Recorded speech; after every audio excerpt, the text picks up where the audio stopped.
মিষ্টি কুমড়া শুধু রান্না ছাড়া, ভাজি ছাড়া ভর্তাও খাওয়া যায়। এভাবে পেঁয়াজ, মরিচ, লবণ, সরিষার তেল দিয়ে মেখে মিষ্টি কুমড়াকে সিদ্ধ করে একটু ভেজে নিবেন। তারপরে এই মাখানো পেঁয়াজ মরিচের সাথে সুন্দর করে পাটনাতে বেটে মিশিয়ে নিবেন মজাদার মিষ্টি কুমড়া ভর্তা। এই মিষ্টি কুমড়ার ভর্তা গরম গরম ভাতের সাথে খেতে কিন্তু খুবই মজা। এরকম মজাদার ভর্তা হলে এক প্লেট ভাত নিমিষেই শেষ হয়ে যাবে। আর কি কিছু লাগে? চলুন বানিয়ে নিই মিষ্টি কুমড়ার মজাদার ভর্তা।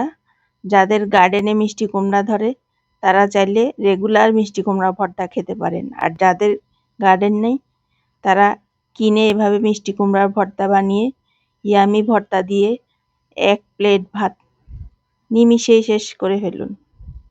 চলুন তাহলে আমরা মজাদার ভর্তাটা বানিয়ে নিই আর এক প্লেট ভাত শুধু ভর্তা দিয়েই খাই, যাতে ভর্তার টেস্টটা মুখে লেগে থাকে।